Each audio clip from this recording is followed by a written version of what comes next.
mga action figure. Ang size ng figure na ito ay nasa 6 inch. Ito yung harapan na part niya, ito naman yung sa gilid. Ito naman yung sa likod niya. Wala siyang mga accessories. Meron siyang markings. Articulated yung ulo niya, dalawang braso niya, pati yung dalawang legs niya articulated din. Ang size naman ng figure na ito ay 6 inch din. Ito yung sa gilid na part niya. Wala siyang mga accessories. Yan naman yung sa likod niya. Meron siya mga paint chips at gasgas. Yan naman yung sa gilid niya. Articulated yung ulo niya, dalawang braso niya. Pati yung sa legs niya articulated din. Rubber at plastic yung materials niya. Meron din siyang markings. Ito ay second hand lamang. Yung figure naman na ito ay nasa 6 inch ang size.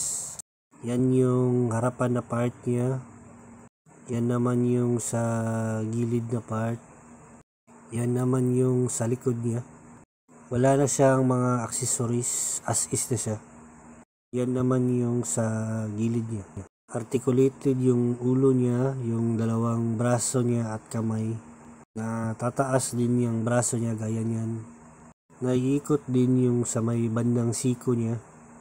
Articulated din yung dalawang legs niya at nabibend. Gaya niyan. Plastic at rubber yung materials niya. Ang figure naman na ito ay malaki ng konti kaysa dun sa iba.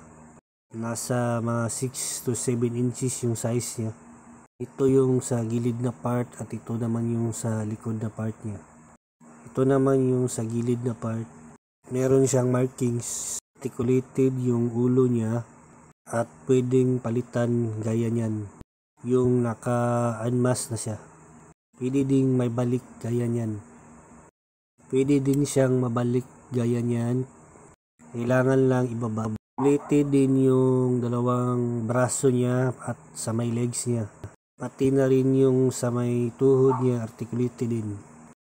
Maganda silang pang display